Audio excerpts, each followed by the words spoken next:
स्तुति करते हैं, प्रेज करते जीसस, प्रशंसा करते हैं, थैंक यू जीसस। आपके नाम को आदर देते हैं। आपका सामान है भाला प्रभु। आपके प्रेजेंस में आए हैं, आपकी संगति में आए हैं, आपके हजूरी में, आपके चरणों के निकट प्रभु घुटना पे है। हाँ, घुटना पे है।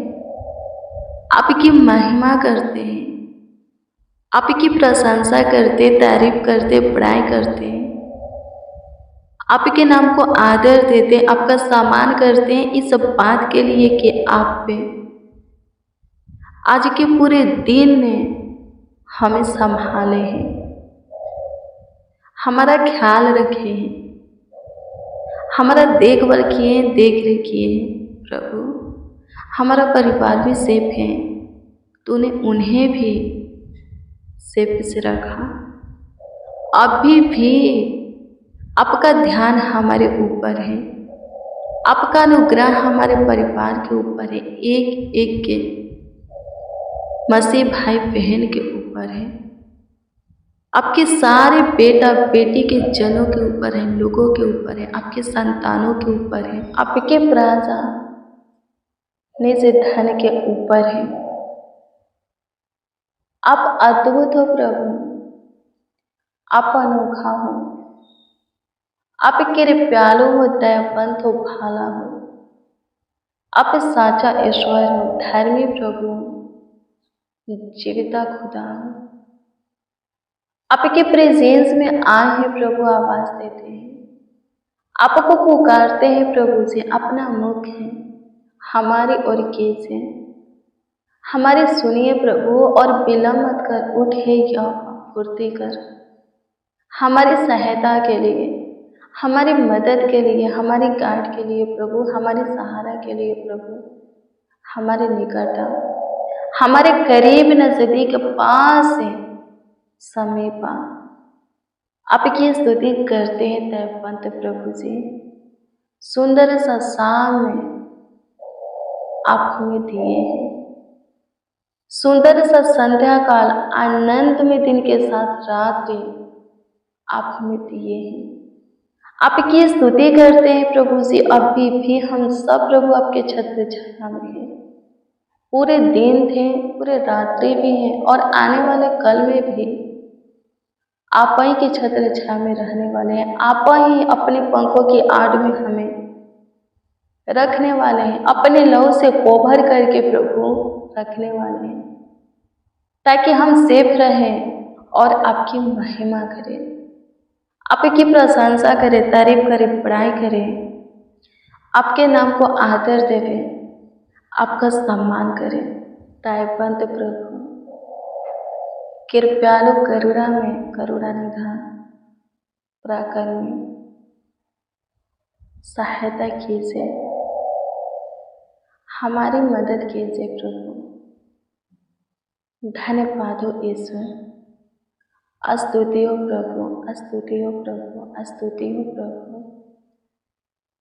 प्रशंसा करते हैं, आपकी महिमा करते हैं, तारीफ करते हैं खुदा। अनुग्रह कीजिए खुदा। तरस खाइए, सूधी लीजिए मसीह में प्रिय जनों। व्यवस्था विवरण की पुस्तक 28 अध्याय के 12 को पढ़िएगा तो इसमें इस प्रकार से लिखा है कि तू बहुत सी जातियों को उद्धार देगा, परंतु तू आप उद्धार किसी से न लेगा। आमीन। क्या लिखा है आज की शाम में? हाँ, आज की सुंदर संध्या काल में प्रभु जो वचन हमें दिया है वो क्या बोलता है? आपको किसी से उधार लेना नहीं पड़ेगा, बल्कि आप पे दूसरों को उधार देंगे। आज से बहुत से जन, बहुत से लोग हैं कर्ज में हैं, बैंक से लोन लिए हैं, महाजन से दबे हैं। क्यों? उनका ध्यान प्रभु के वचन पर नहीं है। इसलिए प्रभु का वचन कहता है कि आपको उधार लेना नहीं पड़ेगा, कर्ज लेना नहीं पड़ेगा, किसी से लोन लेना नहीं पड़ेगा, महाजन लेना नहीं पड़ेगा। 28 के 1 को पढ़िएगा, उसमें लिखा है, यदि आप पे परमेश्वर के सारे आज्ञाओं को मानते हैं तो। जो परमेश्वर के आज्ञा को नहीं मानता वो दूसरों के सामने घुटना टेकेगा, वो दूसरों के सामने गिड़गिड़ाएगा अपनी जरूरतें पूरी होने के लिए, अपनी मदद के लिए दूसरों के सामने गिड़गिड़ाएगा, वो दूसरों के आगे अपने हाथों को फैलाएगा। पर जो कोई प्रभु की सुनता है, प्रभु के व्यवस्था पर रात दिन ध्यान करता है, उसके नियम विधि को जानता है और मानता भी है, उसके आज्ञा को अपने हृदय में रखता, पालन भी करता है। व्यवस्था विवरण 28 अध्याय के 1 से पढ़िएगा, उसके लिए लिखा है कि वो पृथ्वी की सारी जातियों में श्रेष्ठ बनेगा। 12 पद में लिखा है, वो किसी से उधार नहीं लेगा, बल्कि वो दूसरों को उधार देगा। आमीन। प्रभु की स्तुति हो। आप लेने वाले नहीं, देने वाले बनेंगे। आप कर्जे से नहीं दबेंगे, महाजन से नहीं दबेंगे, किसी से लोन, बैंक से लोन नहीं लेंगे। प्रभु आपको देने वाला बनाएगा, लेने वाला नहीं। जो देने वाले होते हैं ना, वो डायरेक्ट कहाँ से पाते हैं? परमेश्वर की ओर से। और जो लेने वाले होते हैं उनके ऊपर परमेश्वर का अनुग्रह नहीं है। क्यों नहीं? क्योंकि वो परमेश्वर के वचन पर ध्यान नहीं देते, परमेश्वर के वचन पर मनन नहीं करते, परमेश्वर के वचन के अनुसार चलते नहीं, इसीलिए वो सिर्फ ले रहे हैं। आमीन। कर्ज पर कर्ज, महाजन पर महाजन, लोन पर लोन लिए जा रहे हैं, अपनी जरूरतें पूरी करने के लिए, अपनी आवश्यकताएं पूरी करने के लिए बहुत सारे लोन ले रहे हैं, दूसरों के सामने घुटना टेक रहे हैं, हाथ फैला रहे हैं। उनके ऊपर प्रभु के ओर से कोई आशीष, कोई ब्लेसिंग नहीं है, कोई बरकत नहीं है। जिनके ऊपर है वो लेगा नहीं बल्कि देगा। आमीन। प्रभु की स्तुति। वो पूछ नहीं सिर ठहरेगा, वो किसी से नहीं डरेगा, दूसरे लोग उससे डरेंगे। एक मार्ग से आएंगे उससे लड़ने के लिए, लिखा है इसी में 28 पद में, 7 मार्गों से होकर के भागेंगे। परमेश्वर उनके ऊपर आशीष देगा, उनके खतों को ब्लेस करेगा, वो जहाँ भी जाएंगे सफलता पाएंगे। परमेश्वर उनको बहुत बरकत देगा। मेरे प्रिय, प्रभु में हो तो अच्छे से हो, नहीं तो नहीं, कोई फायदा होने वाला नहीं। यीशु नाम जानते हो तो अच्छे से जानो, यीशु के मार्ग पर खड़े हो तो चलो, तब फायदा होगा। यीशु के वचन को पढ़ते हो, सुनते हो, पढ़ने और सुनने से कुछ नहीं होने वाला।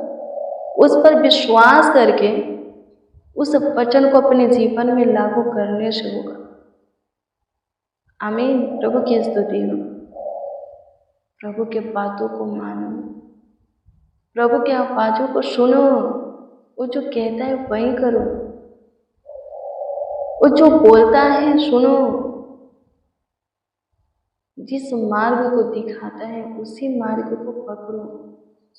जैसा बोलता है बनने के लिए बनो, करने के लिए करो, रहने के लिए रहो, तब जाकर के प्रभु की ओर से बरकत पाओगे, प्रभु की ओर से आशीषें पाओगे, ढेर सारे ब्लेसिंग पाओगे, वरदाने पाओगे। आप पे उधार देने वाले बनना चाहते हैं तो प्रभु के आज्ञा को अपने हृदय में रखकर उसका पालन करना सीखिए। आप कर्ज में से निकलना चाहते हैं, महाजन लोन से स्वतंत्र होना चाहते हैं, प्रभु की सुनिए, उसके लोगों की सुनिए। एक विधवा थे, एलिसा के साथ बहुत से प्रभु के दास लोग रहते थे। उन दासों में से एक का चेला क्या हो जाता है, मर जाता है। आमीन। जब वो मर जाता है तो उसके यहाँ उसके पत्नी के पास, उसके अब्बा के पास लोग आते हैं पैसा लेने के लिए। वो व्यक्ति कर्ज लिए रहता है। जब वो मर जाता है तो जिससे कर्ज लिए रहता है वो व्यक्ति उसके पत्नी के पास आता है और बोलता है, क्या बोलता है, तेरा पति कर्ज लिया है, पैसा लिया है, तू दे। फिर क्या बोलता है, तू कहाँ से देगी, इससे अच्छा है तेरे पास जो बच्चे हैं बच्चों को दे दे, मैं काम करवाऊंगा, जब पैसा वसूल हो जाएगा तो तेरे बच्चे तेरे को लौटा दूंगा। विधवा क्या हो जाती है, बहुत ही परेशान, उदास हो जाती है, निराश हो जाती है। उसके बच्चे छोटे थे, वो अपना बच्चा, अपना बेटा उन्हें देना नहीं चाहती। कहाँ जाती है, परमेश्वर के लोग के पास, जिसका नाम एलिसा रहता है। एलिसा के पास आती है, कहती है कि मेरा पति जो कि परमेश्वर का भाई मानने वाला था, आपके अधीन रहने वाला था, परमेश्वर के अधीन रहने वाला था, वो मर गया है। लेकिन वो उधार लिया था, कर्ज लिया था, और जिससे कर्ज लिया था वो मेरे यहाँ आता है और मेरे बच्चों को अपने साथ ले जाने के लिए बोलता है। एलिसा कहता है, मैं क्या करूं, बोल। वो विधवा कहती है, मैं अपना बच्चा देना नहीं चाहती। एलिसा कहता है, तेरे घर में क्या है। वो कहती है, हाँ, वो कहती है कुछ नहीं है, सिर्फ है एक घड़ा तेल है। एलिसा उस तेल को मंगवाता है, उसे दुआ करता है, प्रार्थना करता है, आशीषित करता है तेल को, और कहता है तेरे घर में जितने सारे बर्तन हैं उसमें इससे तेल को ढेलना और अपने पड़ोसियों से भी बर्तन मांगना और उधेलना। कब तक उधेलना है, जब तक कि बर्तन खत्म ना हो जाए। विधवा एलिसा के बातों को मानती है, उसके घर में जितने बर्तन था उसमें उधेलती है, फिर अपने पड़ोसियों के घर से बर्तन आते उसमें उधेलती है। जब बर्तन नहीं रहता है, तेल से फूल हो जाता है, तब उस घड़े का तेल रुक जाता है। फिर वो एलिसा के पास आते हैं, बोलती हैं कि आपने जैसे कहा मैंने वैसे किया, अब बर्तन नहीं है कि मैं और तेल को दे दो।